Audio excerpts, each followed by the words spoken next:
Olá a todos, sejam bem-vindos a mais um AgroJovem Podcast. E hoje nós vamos falar daquele tema que a gente gosta de falar aqui, que é relevante para o nosso público, o nosso produtor rural que está sempre aí querendo melhorar a rentabilidade dos seus negócios, porque hoje nós vamos falar de gestão de propriedades rurais, o que vem acontecendo, seja com o produtor rural que estão fazendo recuperação judicial, seja os produtores aí que estão vendo o mercado dar aquela caída, será que vende, será que eu não vendo?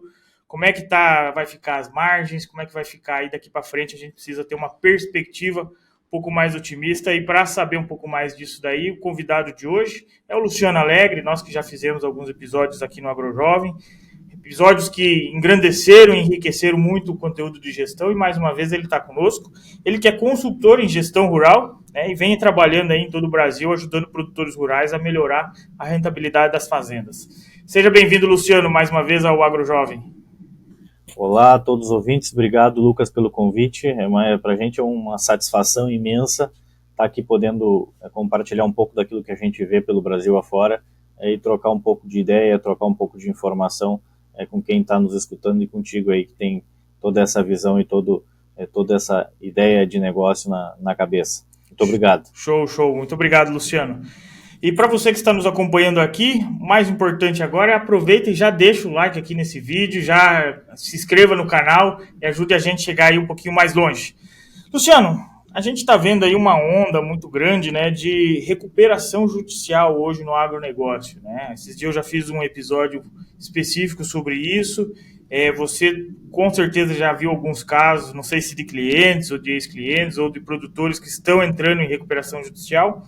Eu queria ver com você, se na sua opinião, né, quais os principais fatores que levam esses produtores rurais a buscar uma recuperação judicial e como que uma gestão preventiva pode ajudar a diminuir esse risco aí, né? Vamos lá. Segundo algumas informações de instituições financeiras, de todos aqueles que entram em recuperação judicial, aproximadamente no máximo uns 25 a 30% conseguem sair do outro lado. Dito isso, eu acho que a gente precisa entender que a recuperação judicial ela é uma ferramenta, assim como qualquer outra ferramenta, uma chave, um demonstrativo de resultados, enfim, e ela tem que ser usada no momento certo para fazer aquilo que ela que deve ser feito.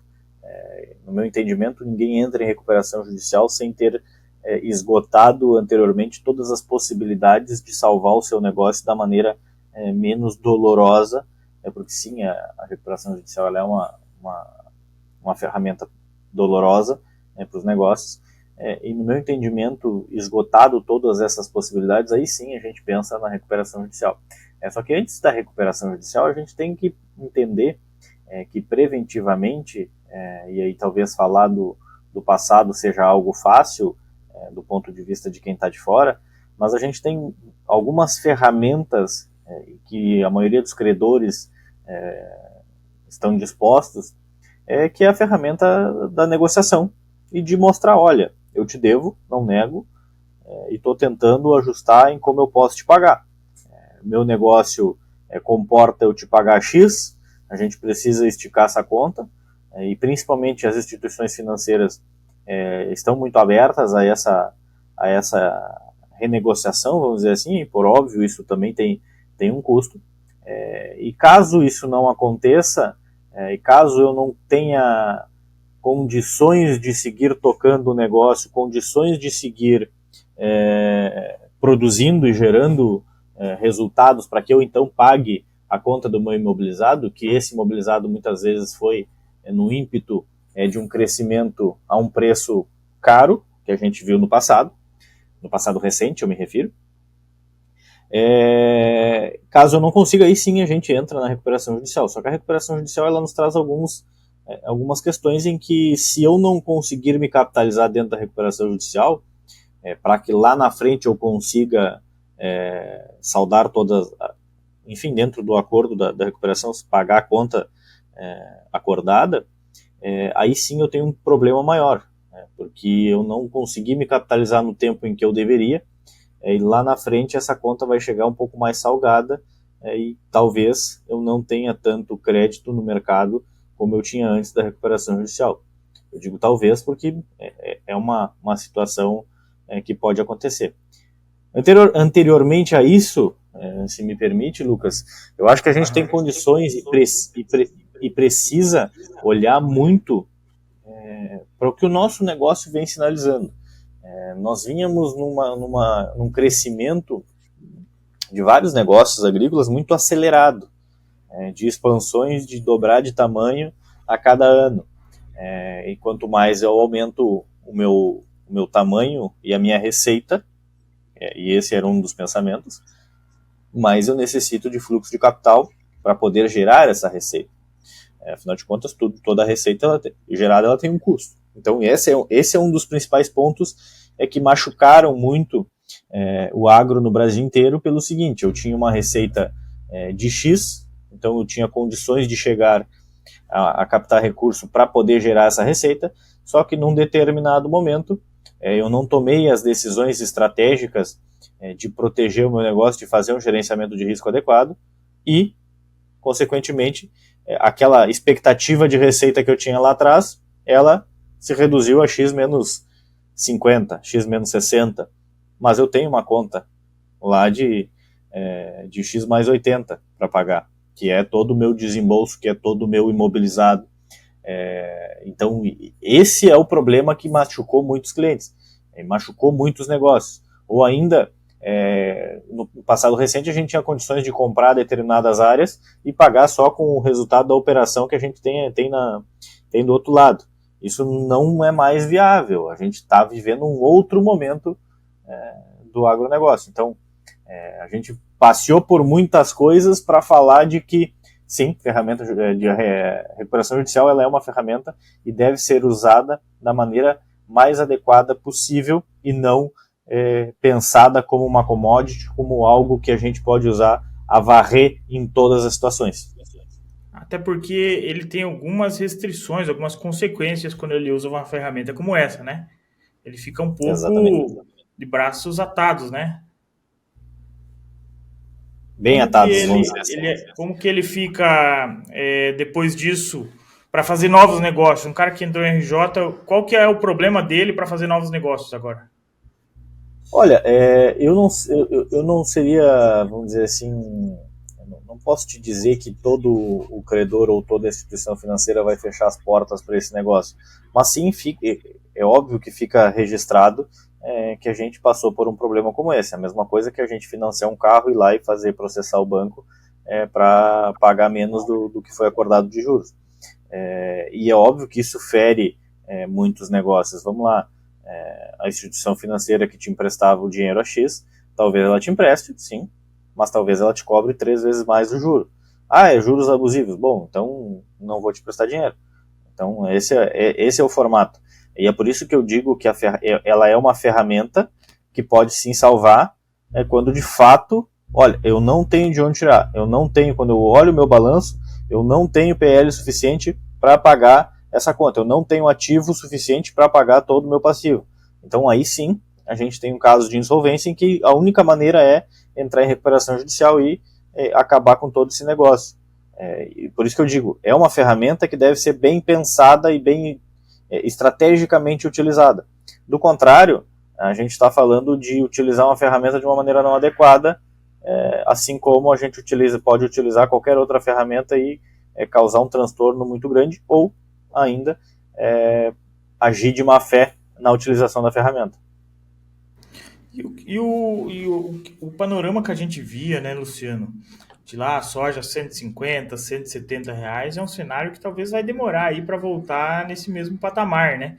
Então o produtor ele vai ter que se organizar e reorganizar, né, principalmente aí renegociar a médio e longo prazo para ficar afiado aí um fluxo de caixa para ele não ter mais problemas como esse e conseguir voltar a gerar margem e assim, né? Porque o problema agora, numa crise como essa, e pega um centro-oeste aí que diminuiu a produtividade e somando a uma queda de preço, né? Então, o cara que ele faturava 5 milhões, o produtor que faturava 5 milhões, hoje aí ele fatura 2,5, né? Então, assim, e o custo dele às vezes está amarrado ainda com a expectativa nos preços que estavam, né? Como você muito bem citou antes. E a gente está vendo aí essa queda até de compras de maquinário, né? A gente está vendo algumas plantas industriais diminuindo produção já por causa disso também. Então a gente está vendo o agronegócio dar uma diminuída no ritmo. Será que esse patamar aí de soja R$ 100 ele vai se manter aí por um breve período? E o que o produtor pode fazer para tentar se organizar agora, né? Perfeito, Lucas. Isso é uma coisa que nos preocupa e a gente sabe que o agronegócio ele vive, assim como quase toda a economia, ela vive de determinados ciclos. E a gente teve um ciclo muito positivo no pós-pandemia e pandemia de ter soja a $17 o bushel. 17, 16, 15, 17,50. Só que isso não é vamos dizer assim, a realidade normal. Todos os analistas falam e todo o histórico que a gente olha, a gente vê soja a 9, 10 dólares o bushel como sendo o preço normal e natural oscilar entre 8 e 10, 8 e 11, 9 e 11. Esse é o normal. E aí quando a gente vem para um câmbio, e aí eu estou falando só de soja, quando a gente vem para um câmbio de R$5, esse valor a gente vem para os valores que a soja está hoje. Então, isso, assim como a gente viu lá atrás o novo normal, isso não é o novo normal, isso é o normal da soja. O que era anormal eram aqueles preços, não digo estratosféricos, mas aqueles preços de 170 a R$200 a saca de soja, em que uma hora essa conta ia chegar. E a gente não poderia pensar no negócio como sendo algo que isso era natural, porque essa conta ia chegar para toda a sociedade. Assim como o milho a 70, 80 reais. Isso não era algo tão natural assim. Porque isso impacta de uma maneira, na economia como um todo, impacta de uma maneira muito negativa. Impacta para o produtor de frango, para o produtor de suíno, consequentemente, para quem compra carne suína e para quem compra carne de frango, que a gente vai na cadeia e acaba por respingar, muito possivelmente, na indústria, que consequentemente vai ter uma redução, que é isso que tu está falando agora, uma redução de produção porque não tem saída. Então a gente está num momento não tão positivo do ponto de vista expansionista do agronegócio, porque a gente está tendendo as coisas, mercadologicamente falando, se acomodarem de uma maneira, vamos dizer assim, mais normal. Quando a gente olha para o futuro, a gente tem preços de soja, eu não sou analista de mercado, mas a gente está sempre analisando o mercado, a gente tem preços de soja para o próximo março, próximo dos 12 dólares por bushel. Dependendo do lugar, se a gente fizer uma estrutura e aí trazendo isso para o preço de paridade, se a gente trouxer isso e amarrar isso a um câmbio futuro, a gente está falando de uma soja de 110, 112 dólares o saco. Talvez dependendo do lugar até um pouquinho mais, em virtude de uma logística mais favorecida, mas lá para o centro-oeste, no Mato Grosso, é mais ou menos esse o preço. Esse 110, para muitos negócios, ele é um número adequado. Se a gente olhar para o antes-pandemia, a gente está falando de R$72 o saco, R$69 o saco, com uma relação de troca que na época também era muito... E aí estou falando relação de troca não olhando só o preço do fertilizante versus a tonelada do fertilizante versus a quantia de sacos que a gente está despendindo, mas quando eu olho o pacote de insumos por hectare, a gente está falando em algo em torno dos 28, 30 sacos. Esse era o normal antes da pandemia. Mesmo com os insumos mais caros, e muito mais caros durante o ciclo 21, 22 e 22, 23, a gente ainda tinha um pacote de insumos abaixo disso. Por quê? Porque a gente tinha um preço de comercialização muito, muito alto. Só que o trenzinho foi subindo, na frente vinham os preços e atrás vinham os custos, então tudo estava sendo puxado, só que num determinado momento esse trenzinho começou a cair e o custo ficou travado lá em cima, porque a gente não amarrou a ponta da receita. Para a maioria dos negócios, tinha-se a expectativa de que, como a soja no ano de 2020 e no ano de 2021 o preço na safra estava maior, tinha-se a expectativa de que os contratos de soja agora estariam mais altos do que o contrato futuro. Só que a gente esqueceu de olhar isso com um pouco mais de amplitude e entender que sempre na safra a gente tem preços no mercado físico menores para a maioria dos lugares. Há lugares em que não. Para a maioria dos lugares a gente tem preços na safra menores do que o contrato futuro.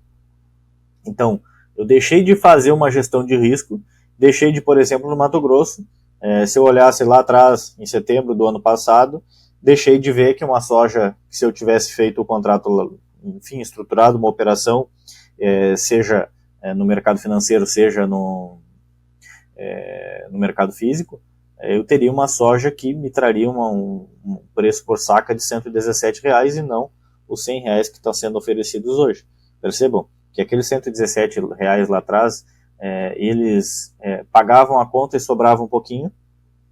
Hoje os R$100 não pagam a conta. E em muitos casos no Centro-Oeste, em virtude de não ter travado não ter comercializado no mesmo ritmo que a gente comercializou no último ano, tendo os custos que a gente teve e tendo a redução de produtividade que está se tendo no Mato Grosso, a soja não paga a conta. Então, aquele bom resultado que a gente teve lá atrás, se a gente não se organizou pensando no fluxo de caixa, a gente hoje tem um prejuízo e hoje tem uma condição de tocar esse negócio com uma maneira muito mais, com algo muito mais arriscado do que a gente tinha no passado. Sim. Eu vou tomar uma água, Lucas, eu falo demais. Não, e outra, agora mais do que nunca ele precisa aí somar essa receita das despesas da soja com o milho agora para ver se vai realmente sobrar aí para ele cumprir com as obrigações sem sufoco, né?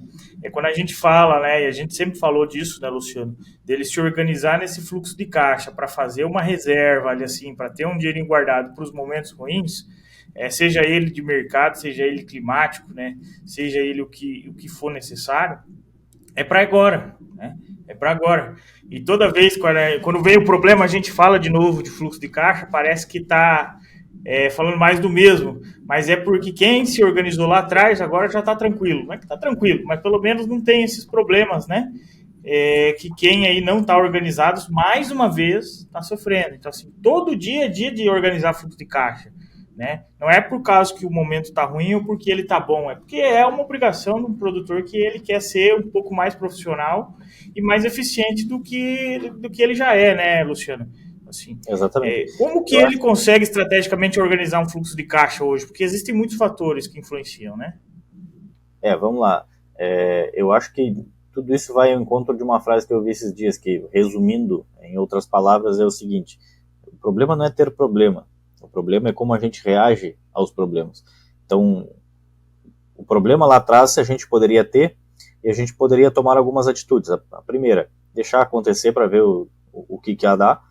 E a segunda era, vou identificar, vou traçar alguns cenários possíveis e vou tentar me antecipar a esse problema.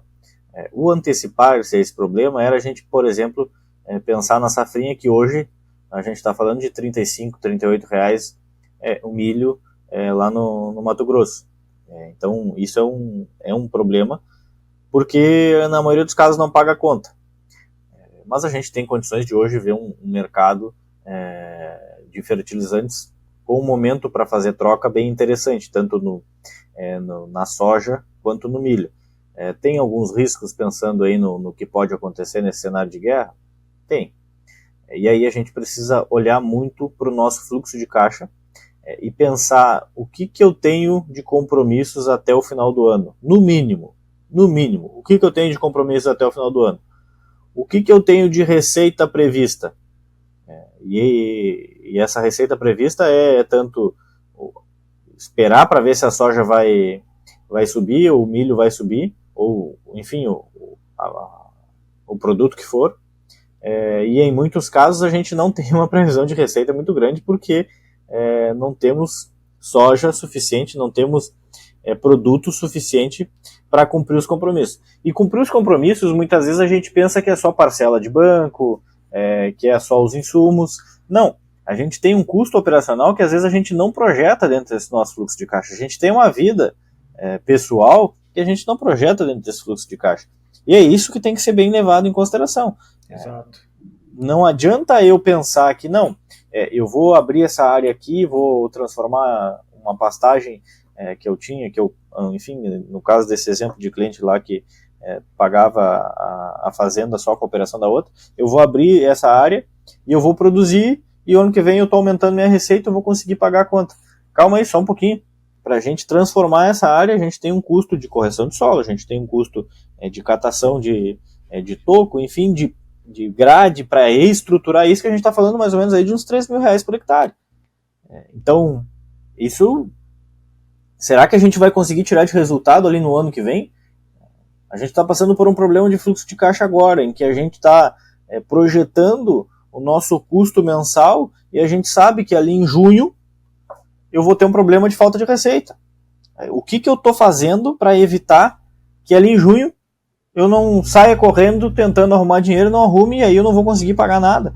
Vou trancar todo o meu negócio, vou ficar com o nome pendurado por não pagar conta. Então, antecipar-se significa o quê? Eu olhar, bom, hoje eu preciso, enfim, desimobilizar um recurso, porque está imobilizado numa determinada área, está imobilizado numa determinada máquina, ou está imobilizado em alguma situação, e transformar ele em líquido. E eu ouvi uma frase esse ano de um cliente, da filha de um cliente, um senhorzinho, já muito antigo e muito conhecido ali no Goiás, que ela me disse o seguinte: o meu papai sempre falou, e esse ano a gente está vendo isso. Há tempos em que a trama vale mais do que o dinheiro, e há tempos em que o dinheiro vale mais do que a trama. O que significa isso? Há tempos em que ter patrimônio significa ter muito mais dinheiro.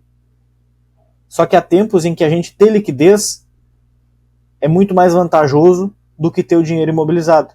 Uhum. Não significa para não ter nenhum ou nenhum outro, mas em momentos como esse, mais vale a gente ter liquidez do que a gente ter um patrimônio imobilizado alto. Então o momento em que a gente vive é o momento em que a gente precisa ter liquidez. Quem tem liquidez tem crédito mais barato, tem condições de fazer bons negócios, de expandir o seu negócio de uma maneira muito mais adequada, muito mais econômica, e é isso que a gente está vivenciando. E quem tem liquidez tem o quê? Tem um fluxo de caixa adequado, tem uma projeção de receitas e despesas muito bem organizada, e tem um demonstrativo de resultados, tem uma projeção de resultados para 3, 4 anos, 5 anos, muito bem organizado e sabe onde quer chegar. Quem não sabe para onde vai, não vai a lugar nenhum. Exato. E o cara que tem esse caixa aí organizado agora, que se projetou antecipadamente, esse cara não é forçado a sair vendendo agora nesse momento de mercado, nem para o soja, nem para o milho. Ele senta em cima, né, Luciano? E espera aí a oportunidade lá na frente. Isso aí. E tem condições também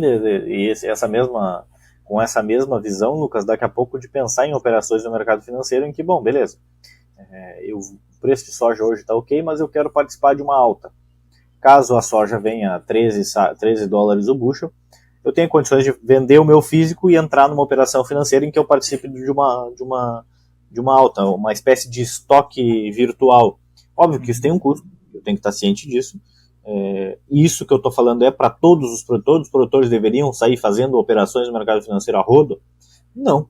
A gente precisa ter um pouco de conhecimento e estar bem assessorado de pessoas que possam, que nos tragam confiança e nos deixem tudo claro.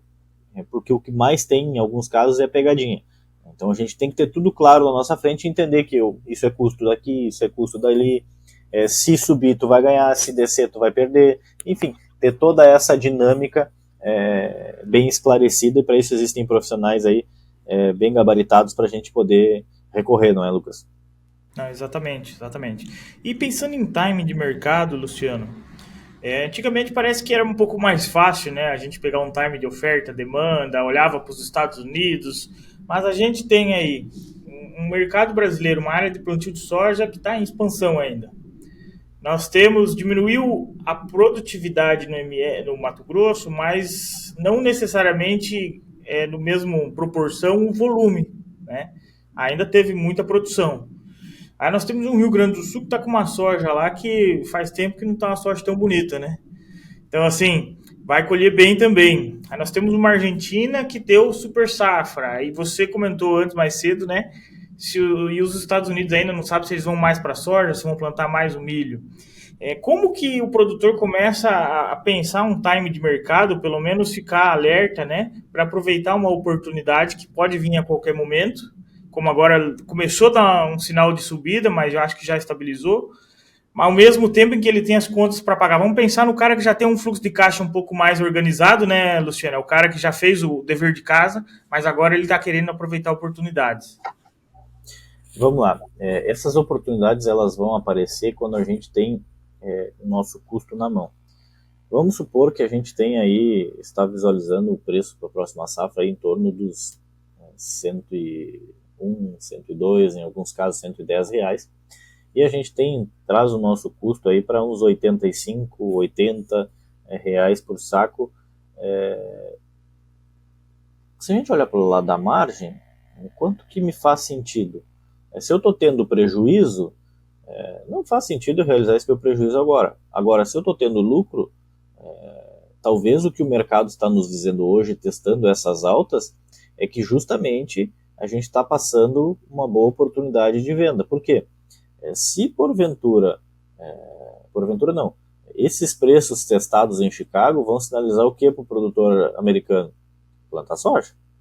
Porque se lá atrás, no começo da conversa, a gente comentava a respeito do que o produtor americano está migrando muito mais para a soja, é muito em virtude disso. Hoje, a rentabilidade da soja para o americano é muito maior do que no milho. Então faz sentido ele plantar soja. Lembrando que ele planta soja ou planta milho. Não tem a opção de fazer as duas coisas como a gente aqui. Então se ele migrar para mais área de soja, consequentemente Chicago vai recuar. E por que ele vai migrar para mais área de soja?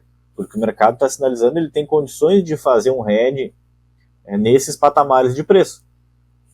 Para o produtor americano é natural fazer um hedge, porque ele está olhando para o seu negócio e vendo, olha, se eu travar a 12, para mim faz muito sentido. Tá ótimo. Estou resolvendo meu negócio. Vou plantar 12 e vou plantar soja. Isso acontecendo aumenta a oferta de soja no mundo, consequentemente, a lei da oferta e procura. Chicago tende a diminuir. E aí a gente volta para aquela oscilação de mercado que a gente tinha antigamente. Então, hoje, esses 12 dólares o bushel fazem sentido para os nossos negócios para o próximo ano? Se fazem sentido, vamos pensar numa estratégia de comercialização em que a gente vai pelo menos travar o nosso custo de insumos, em que se a gente olhar nesses 12 dólares e olhar frente ao nosso custo de fósforo, por exemplo, a gente tem uma relação de troca na tonelada muito interessante. Claro que alguns negócios da soja do 24, 25 já aconteceram, mas alguns não. Esse é um movimento que tem acontecido por todo o país, em que o produtor não realizou os seus negócios no mesmo timing do que o ano passado, do que nos outros anos, justamente esperando esse movimento e esperando entender o que o mercado ia se posicionar.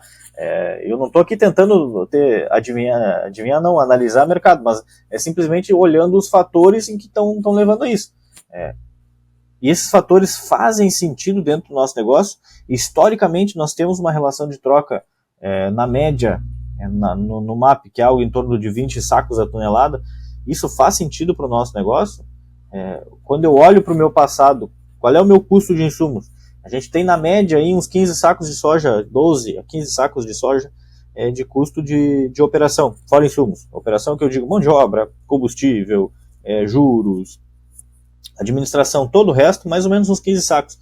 Quando eu olho essa relação de troca, em que eu sou tomador de preço, tanto daquilo que eu vendo, quanto daquilo que eu compro, pensando em fertilizantes e químicos. Isso está fazendo sentido? Eu estou tendo resultado? Então, ok, eu vou comercializar uma parte do nosso negócio. Se a gente olhar o histórico, por exemplo, de uma grande empresa produtora de soja, e a gente sabe de quem eu estou falando, pensando em referência, a estratégia de comercialização, ela não muda. Quando a gente olha os balanços dessa empresa, é uma empresa listada na bolsa, eu acho que até a gente pode falar aqui, né, Lucas, a SLC Agrícola, a estratégia de comercialização registrada no balanço, ela não muda independente, ela não muda grande em virtude do movimento que o mercado tem. Se a gente olhar o 2020, eles já tinham em março aproximadamente 60% da soja vendida. Se a gente voltar a olhar o que aconteceu em 2020, ou seja, eles tiveram um prejuízo porque a soja subiu. E, enfim, é um prejuízo porque olhando pelo lado do produtor, eu estou vendendo soja, por exemplo, a R$75, a R$70 e a soja foi a 90 lá em 2020. 2021, o mesmo comportamento, 58% da soja vendida em março. Em 2022, o mesmo comportamento. Em 2023, o mesmo comportamento. Em 2024, o mesmo comportamento. Ou seja, o prejuízo que eu tive lá atrás, eu recuperei ele 3 vezes aqui, porque eu aproveitei os melhores momentos de comercialização. Ou seja, há uma linearidade de comportamento e de aproveitamento de mercado. Óbvio que a gente está falando de uma grande empresa que tem um setor de inteligência de mercado muito bem estruturado, mas o que eu quero me referir é essa garantia de fluxo de caixa, essa garantia de resultado, porque a gente acaba por não ter surpresa. Ter um negócio em que a gente tenha ao menos surpresa negativa possível, a gente tende a ter esse negócio com maior longevidade. Exatamente. E o que eu acho mais extraordinário é que o produtor ele tem gastos e receitas. O gastos é todo dia, né? O gastos ele é todo dia, a receita não é todo dia. Exatamente. Não é tão difícil de se organizar quanto que parece, né? Mas ele precisa ter uma visão estratégica para essas compras no momento adequado. A gente sabe que o produtor faz muito pedido antecipado, né? E a comercialização, que eu acho que é o maior pavor dele hoje, né? O maior temor, porque é sempre uma incógnita. Existem anos que os produtores fazem essa trava de preço já fechando o custo antecipadamente, mas esse ano aconteceu pouco, né? Como que ele se organiza também para essa compra, né, Luciano? Porque muitos estão comprando antecipadamente, você comentou dessa safra aí, né? Boa parte já comprou, muitos ainda não, mas isso vem sendo uma estratégia eficaz para os produtores, pensando em diminuição de preço, e é uma estratégia já especificamente para o cara que já tem um pouco de caixa também, né, Luciano? Já não é mais o... Como que ele consegue administrar melhor essa aquisição de insumos, então, né? Como é que ele pode olhar para esse mercado? Porque a gente falou da venda, mas do outro lado ele tem que desembolsar para a compra da próxima safra. Vamos lá. Uma boa opção da gente, daquele produtor que não tem essa, vamos dizer assim, esse costume de estar no mercado financeiro pensando em operações, em estruturar operações, é fazer um barter. Que ele vai pagar com insumo lá na próxima safra, com soja, com grão lá no final da safra, em que ele está travando o seu negócio e sabe que é aquilo ali que eu vou entregar em produto e pronto, acabou. Essa é uma opção. A outra opção é para aquele que está estruturado, pensando em fluxo de caixa, eu tenho essa opção de troca aqui. Só que a gente sabe que essa troca, ela normalmente ela é baseada em fluxo de caixa futuro, então ela com certeza ela tem uma taxa de juros embutida, em que se a gente antecipa, a gente tem condições de aproveitar e de fazer uma relação de troca um pouco melhor. Afinal de contas, eu estou jogando para o meu credor, eu estou jogando a responsabilidade dele arcar com esse custo financeiro desse tempo em que eu digo do tempo em que essa conta vai ficar em aberto. Afinal de contas, eu vou pagar esses insumos só lá depois que eu colher o produto. Se eu tenho um fluxo de caixa adequado e eu consigo ter essa visão que a gente comentava há pouco das minhas saídas, eu tenho condições de antecipar isso e fazer uma comercialização em separado e aproveitar o melhor momento do mercado e ganhar um pouquinho de margem nesse sentido. A outra opção é eu trazer isso tudo a valor presente, trazer todos esses insumos, pensando em captar recursos via custeio, via linhas de financiamento, ou até mesmo com base na minha receita, e pagar todo esse insumo à vista, só que eu tenho que me dar conta que lá na frente eu também tenho que dar um jeito de travar minha receita, porque senão a gente vai descasar e a gente volta ao que a gente comentava há pouco, em que eu tenho, travei meu custo, minha safra já está paga, e a gente vê isso muito acontecer pelo Brasil. Não, minha safra está paga, minha soja lá na frente está livre. Só que está livre e ela está subindo e descendo de acordo com o mercado. Só que o nosso custo, ele já aconteceu. Ele custo ali, vamos lá, 60%, 70% da minha receita projetada é custo. E se eu sigo com essa receita flutuando, eu posso chegar e acabar empatando porque eu perdi preço de mercado. Então essa é a gente ir levando, à medida com que o tempo vai passando, e eu vou provisionando o meu caixa, eu preciso ir travando receita. Eu preciso ir travando meu produto. Porque ninguém vai acertar o olho da mosca voando. Que vai ser o melhor momento, na melhor hora, no melhor dia, eu vou vender a soja pelo melhor preço. 100% da minha produção. Isso não vai acontecer. A gente precisa ir fracionando isso. E a partir daí aproveitando determinados momentos. Vamos lá, esse preço de $12 aqui é interessante. Eu poderia apostar 100% do meu negócio? Eu acho um pouco temerário isso. Por quê? Porque eu posso ter um problema de produtividade lá na frente, não ter soja suficiente para entregar contrato, e isso é uma coisa que está acontecendo nessa safra, em ter que renegociar com o credor de insumos, porque eu fiz um barter e eu não tenho condições de entregar, ou porque eu fiz um contrato de venda, e é um contrato interessante, porque eu vendi soja a 114, o mercado hoje está me dizendo que a soja está 98, 99, então é um contrato interessante, só que eu não tenho produto para entregar. Eu gerei uma expectativa de ter, 60 sacos por hectare e vendi 50, vendi 45. Só que a minha expectativa é ter 38 de produtividade. Então, esse é um dos problemas que a gente está também enfrentando nessa safra e é algo que a gente precisa estar ligado. Tá ligado no sentido de que podem acontecer para frente e eu preciso ter esse time de comercialização. Por isso, fazer lotes. Vamos lá. Agora, Lucas, uma coisa que enquanto tu falava eu ia te comentar, pensando no que fazer para esse controle. Se a gente pegar uma propriedade aí faturando, uma propriedade não, vamos pensar num grande grupo, faturando mais ou menos uns 150 milhões, 200 milhões, talvez tu tenha esse número, mas quantos lançamentos de despesas ou lançamentos no sistema existem? Inúmeros formatos e quantidades que são altíssimas, né? Porque todo dia tem conta pagando. Exatamente. Mas se a gente pegar, na média, esse exemplo eu carrego, é algo em torno dos 6 mil lançamentos, um negócio grande desse. Sim, por aí, exatamente. Então, se a gente vier para o produtor menor, vamos lá, a gente não vai ter tanta despesa assim, mas se a gente pegasse esses 6 mil lançamentos, se a gente dividir, vamos fazer essa conta aqui, ó, 6 mil lançamentos,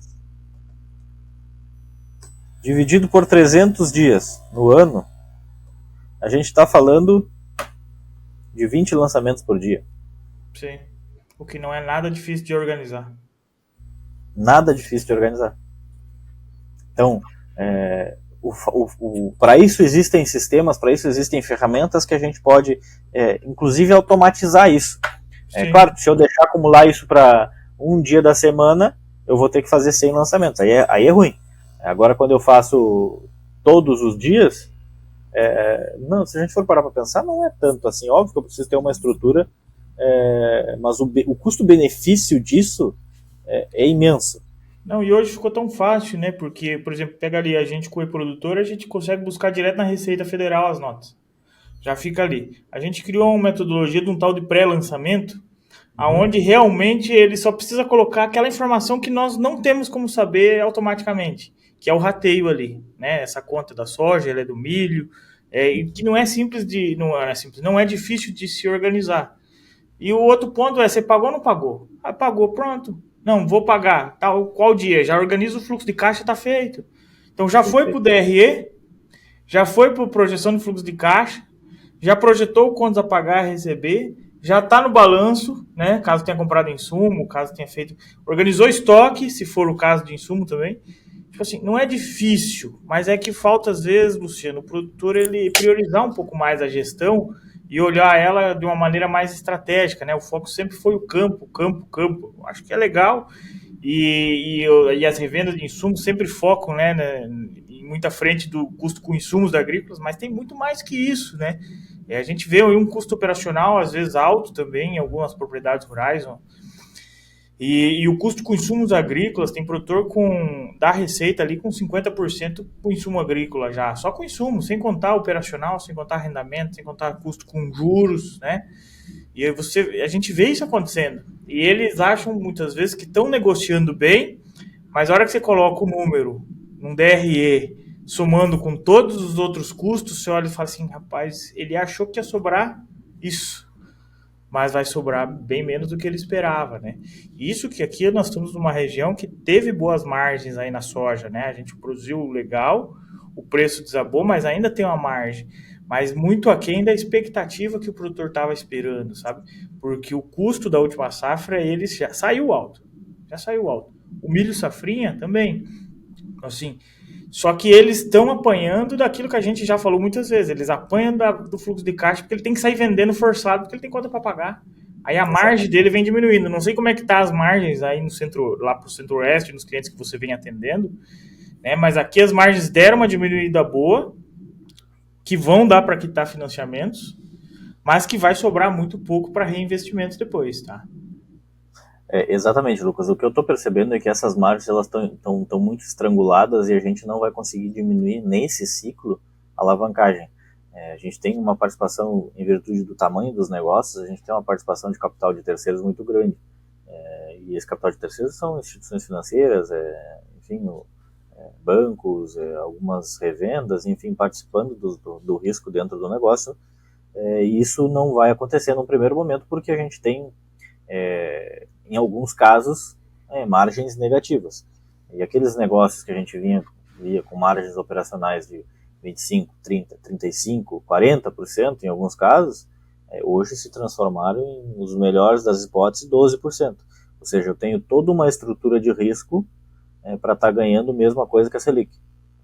Então, o prêmio de risco de alguns negócios, ele não, hoje, em alguns casos, ele não é suficiente para pagar o que deveria ser. Quando a gente olha o prêmio pelo risco do negócio, fora aqueles que são negativos. Então a gente vem construindo essa dinâmica de gestão e de gestão de risco nesses negócios para justamente a gente evitar que isso aconteça novamente e que a gente volte para os patamares adequados de resultados. Essa participação de capital de terceiros, ela tem o seu lado positivo, porque, vamos pensar assim, vamos supor que o produtor fosse 100% capitalizado e viesse um problema de safra como esse, e ele necessitasse, não tivesse mais recurso e fosse a instituição financeira buscar recurso. A forma com que esse crédito seria tomado e o custo desse crédito seria outro, não seria o mesmo de alguém que tivesse capitalizado, ou não seria talvez o mesmo de que se ele já tivesse um relacionamento adequado junto à instituição financeira. Estou dizendo que isso é bom ou é ruim? Tem uma coisa que a gente aprende na faculdade de agronomia que é o depende. Depende. Depende do quê? Depende de como a gente está utilizando esse recurso, depende de qual é o custo desse recurso e quanto de recurso externo a gente tem dentro desse negócio. Há negócios em que a gente tem uma participação de capital de terceiros de quase 100% do nosso movimento de dinheiro. Isso sim é perigoso, porque na hora de compor um balanço, na hora da gente compor uma geração de resultado e uma alavancagem financeira, isso representa um risco muito grande. E esse risco está vindo à tona agora, em um ano de frustração, em que não tem condições da gente seguir crescendo e por vezes não tem condições da gente seguir tocando sem a gente se machucar um pouco, sem a gente ter que desimobilizar um pouco de resultado. Então, essa é a dinâmica e um panorama pensando em possíveis margens, em possíveis crescimentos de negócio. E outra coisa, Luciano, agora, né? Você explicou muito bem como o produtor ele tem que se organizar. Mas pensando em alternativas agora, né? Para ele não ficar sempre refém aí da soja e do milho, né? A gente viu aí recentemente, né? Porque os preços dos alimentos deram uma inflacionada, arroz, feijão, e parece que vai sair aí algum incentivo do governo federal. Não sei se é um incentivo justo ou vai fazer alguma diferença. Um incentivo aí de juros mais baixos para quem for produzir arroz, feijão, mandioca, produtos aí da cesta básica, né? Será que isso tende a trazer uma certa melhoria de rentabilidade ou isso é só mais um incentivo que não vai atingir grandes produções, não vai alterar nada do nosso mercado? Porque pode ser uma oportunidade para o produtor diversificar um pouco essas fontes de renda para não ficar tão dependente, às vezes, de um soja de milho, né? Será que isso é atraente o nosso produtor aí, produtor rural que está sempre na soja e no milho, ou vai acabar aí sendo uma alternativa aos pequenos ou algumas regiões somente? Perfeito, Lucas. Eu acho que toda a diversificação ela tem que ser fomentada. Na faculdade eu aprendi com um professor que ele me dizia o seguinte, eu dizia para todo mundo, para aqueles produtores que vocês forem atender, sugiram que eles façam um cantinho da inovação. Então, dediquem um pedacinho da propriedade a experimentar coisas novas. Esse pedacinho não precisa ser grande, 1 ou 2% da fazenda. Em muitos casos no Centro-Oeste vem acontecendo, e é algo muito positivo, a cultura do gergelim. É algo que vem muito pujante no Centro-Oeste. A gente está falando de um patamar produtivo de 500 a 1.200 quilos por hectare. É uma cultura muito volátil ainda, do ponto de vista, não digo volátil, mas é algo que o produtor está aprendendo, então tem a dinâmica de produção ela é um pouco ainda incerta, a gente precisa adequar um pouco de máquina, ela abre um pouquinho ainda a sua estrutura vegetativa, estrutura reprodutiva, e acaba por perder um pouco de grão na lavoura, mas ainda assim a gente está falando de uma cultura com 500 quilos a R$ 5 o quilo aproximadamente, porque é $1, um produto totalmente para exportação. Isso está trazendo uma diversificação muito boa para alguns clientes, pensando em, bom, a gente tem milho aí de R$ 30, R$ 35, então quando eu jogo frente ao meu custo eu não tenho resultado nenhum no milho, estou só trocando figurinha. E o gergelim entra como uma aposta, como uma cultura alternativa. O feijão, dependendo do feijão, porque a gente tem vários tipos de feijão, ele sim também é uma porta, só que o feijão ele ainda também tem um mercado muito estável, ele tem um mercado totalmente interno. Então, quando às vezes eu não vejo existir ainda ferramentas de comercialização futura, porque ele não tem liquidez no mercado. A não ser que eu consiga fazer determinados contratos para ter uma garantia de receita, porque o feijão, algumas lavouras de feijão, alguns tipos de feijão tem um custo operacional, um custo de insumos bem alto.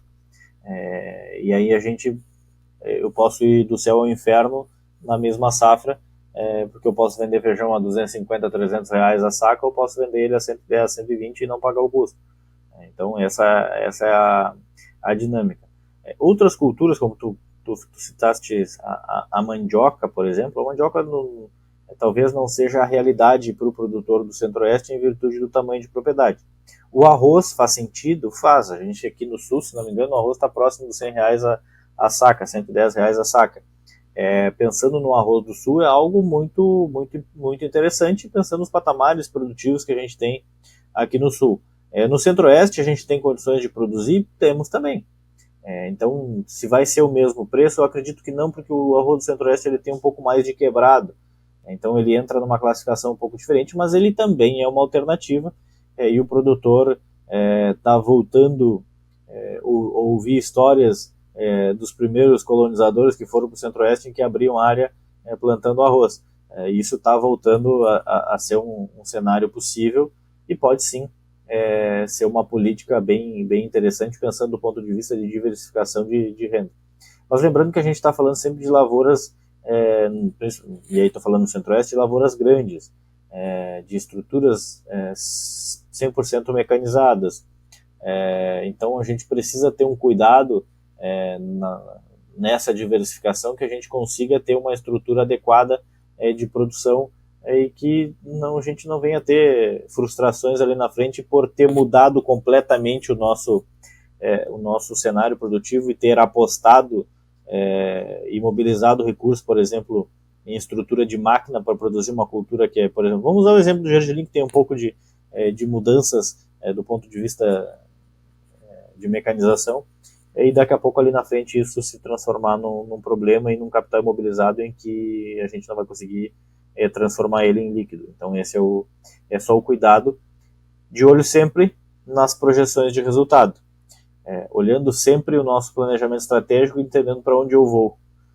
Isso é o mais importante, pensando nesse sentido da inovação.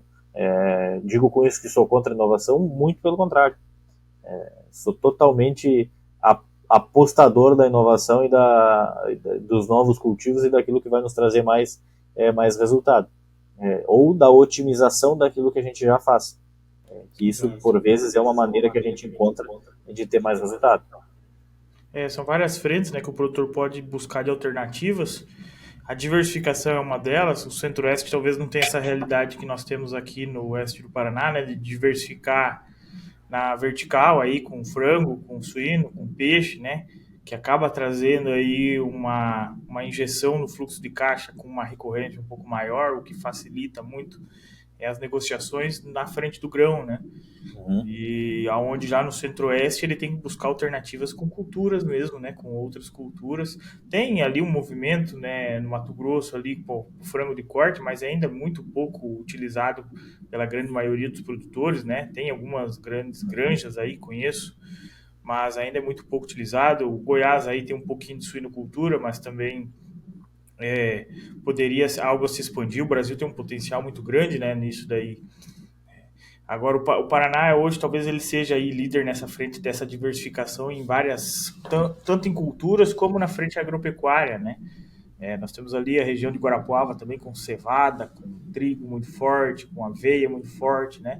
Até canola a gente andou vendo por ali. E aqui já o oeste, toda essa diversificação junto às cooperativas e integrações aí, levando a cadeia de proteína animal um pouco mais longe. Mas isso é oportunidades que foram aproveitadas, né, Luciano? Então, talvez o Exatamente. produtor em todo o Brasil aí, ele tem que buscar alternativas que facilitem essa organização de fluxo de caixa, né? Porque o negócio dele é rural e talvez ficar sempre nessa mesma jogada de soja e milho, ela tem o seu risco, né? Embora seja um baita negócio, quando a gente olha a médio e longo prazo e vá pegando, por mais que esse ano a margem pode estar um pouco mais reduzida, quando a gente começa a olhar isso no médio e longo prazo, é um negócio interessante, né? É um baita negócio, inclusive. Mas por isso que precisa muitas vezes de ajuda para se organizar, né, Luciano? Para Com ele certeza. conseguir sair do outro lado.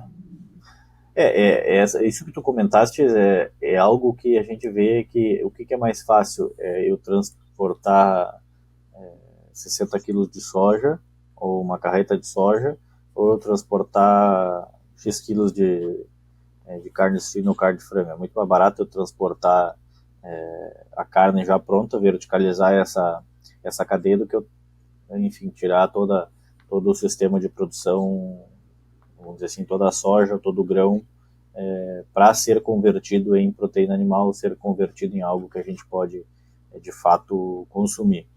Só que isso são iniciativas que são pontuais. A gente tem alguns polos no Mato Grosso, né? Ali no Goiás, a região de Rio Verde, de Jataí, que tem alguns frigoríficos de suíno e de aves. A gente tem esse fomento em alguns lugares do Mato Grosso, Sinop, se não me engano, tem alguns frigoríficos, tem outros frigoríficos de gado espalhados pelo Mato Grosso, de grandes redes. Só que alguns desses incentivos fariam sentido se a gente, se os produtores capitaneassem uma frente dessa verticalização de uma maneira associativa, de uma maneira cooperativa. E o Paraná tem um grande exemplo, o Paraná e Santa Catarina, principalmente o Paraná, tem um grande exemplo de grandes cooperativas que fomentaram isso e fomentaram essa grande iniciativa de geração de resultado para o produtor através dessa verticalização. Que por vezes talvez grandes grupos tenham condições de fazer isso, só que a gente talvez esbarre ali na frente da comercialização. Então esse é um projeto que tem que ser muito bem pensado no longo prazo. E ser mais um produto da prateleira do produtor rural. Então, eu diria que esse seria talvez o sonho de muitos produtores que foram para o Centro-Oeste que conseguissem ter um formato de produção verticalizada no formato em que existe no Paraná. E com a escala que eles têm e o giro que eles têm, consegue fazer grandes negócios aí, né? A gente Exatamente. vê esses produtores aí do Centro-Oeste que estão diversificando, eles conseguem ter um poder, né, de aquisição, de compra de insumos e de negociação de venda também muito maior. Só que, claro, exige uma profissionalização muito grande para ele, não é algo que nem tocar soja e milho, né, que é teoricamente um pouco mais simples, embora tenha um risco gigante. mas ele exige que ele se profissionalize, né? E Luciano, bacana demais conversar contigo nessas frentes de gestão. Se deixar aqui, eu vou levando. Eu queria entender um pouquinho mais como que você vem fazendo o seu trabalho hoje, como é que te encontra aí na rede social, quem quer entender um pouquinho mais, quem quer trocar uma ideia. Como que tá o dia a dia do Luciano hoje para trabalhar com o produtor rural? Vamos lá. Quem quiser nos acompanhar em rede social, no Instagram é @olucianoalegre, ou se por pesquisar aí Luciano Alegre Agrofinanças, também vai me encontrar. E o que eu tenho trabalhado pelo Brasil é justamente o que é o codinome do Instagram, agrofinanças. Porque por vezes a gente só olhar o lado financeiro da atividade, a gente não consegue resolver os problemas da raiz do negócio, que é o agro. Então, e por vezes a gente pensar só no agro, pensar só na operação, sem olhar para o lado financeiro, esse negócio deixa de ser algo que nos traga resultado, nos traga felicidade, nos traga vontade de fazer acontecer. E é justamente isso. Eu tenho andado por propriedades rurais pensando nessa reestruturação de capital, pensando nessa organização desse fluxo de caixa, nessa organização de formatos de comercialização, de estruturas de comercialização, e tenho tido a felicidade de ter uma receptividade muito bacana, em que a gente consegue trazer para o cliente uma visão que por vezes ele não tem, que bom, eu tenho isso de conta para pagar, eu tenho essa capacidade de geração de resultado, então eu posso mitigar os meus riscos dessa maneira e garantir X% de resultado, e eu vou para a lavoura e vou tocar meu negócio, porque eu sei que o meu financeiro está correndo de forma adequada, porque eu tenho alguém que me assessora, me estrutura o meu processo interno, me estrutura a organização do meu fluxo de caixa, me estrutura o meu número, e a gente senta para conversar e tomar a decisão de uma maneira muito mais estratégica e muito mais positiva durante o ano. Esse é o meu papel, agir como o braço financeiro, agir como o braço das finanças do produtor rural, auxiliar ele a tomar as melhores decisões para o negócio dele. Com certeza. E o produtor rural ele precisa disso hoje em dia, né? Porque a gente tem muita informação para tomar decisões, já sempre teve isso no campo, né? Reunindo ali cultivares, clima, solo e todo o manejo em si que exige um conhecimento técnico muito alto, mas o produtor ele precisa ter esse auxílio também na frente financeira, administrativa, na questão tributária, para não perder todo o trabalho que ele conseguiu reunir lá no campo, perder agora por falhas de decisões financeiras que atrapalham, seja ele no fluxo de caixa, seja ele num DRE aí para melhorar uma rentabilidade a longo prazo e continuar reinvestindo e continuar crescendo, que é o que todo mundo quer, né? Nem sempre é possível com constância, por isso que é importante ele ter ajuda, né? E você consegue aí dar essa mão. Exatamente. O objetivo é deixar de ficar dinheiro na mesa. Dinheiro na mesa, por vezes, a gente deixa de ganhar, ou a gente perde pensando que ia ganhar ali na frente, mas na verdade a gente deixou de fazer determinada estruturação, determinada comercialização, determinada compra, achando que poderia baixar ou que poderia ganhar um pouco mais de dinheiro, quando na verdade a gente acaba perdendo, porque a gente não tem o olhar um pouco mais de longo prazo, o olhar do fluxo de dinheiro no tempo. Então esse é o nosso objetivo, clarear um pouco as finanças, trazer um pouco mais de luz para aquilo que acontece dentro dos negócios e transformar isso em resultado ali na frente. Esse é o nosso papel. Com certeza, muito bom esse serviço. E eu acho que essa frente de gestão ela tende a crescer em todo o país, né? Porque é algo que é necessário para o crescimento do produtor rural, mas para o crescimento do agronegócio, né? Fazer o dinheiro ficar dentro da porteira e dessa maneira conseguir crescer e todo mundo acaba ganhando aí no final do dia, principalmente o interior do Brasil, que é onde está, né, a grande maioria das propriedades rurais. Exatamente. Show demais. E obrigado, Luciano, por essa conversa, bate-papo aqui. Eu sempre aprendendo, eu adoro esse tema de gestão, a gente trabalha com isso e ouvir ideias de fora oxigenam a nossa mente, trazendo uma luz aí no fim do túnel para tudo aquilo que a gente vê no dia a dia e muitas vezes não consegue auxiliar o produtor. E para você que está nos ouvindo aqui e gostou dessa conversa, não esqueça de compartilhar com um amigo. A gente está em todas as plataformas de podcast, estamos no YouTube também. Então, para você que viu aí, deixa aquele like, não esqueça de se inscrever no canal e mande para um amigo, né, Luciano? Que para nós aí é importante também. Isso aí. Muito obrigado, Lucas. Muito obrigado a todos que nós estamos nos ouvindo. Para mim também é sempre É um prazer conversar contigo, Lucas, porque a gente entende um pouco daquilo que a gente às vezes acaba por não ver em determinadas regiões do país. Meu muito obrigado e estou sempre à disposição se tu quiser conversar, eu estou à disposição. Obrigado, Luciano. Vamos conversando sim, com certeza. Um abraço, tudo de Um bom. abração. Até Até mais, mais. pessoal.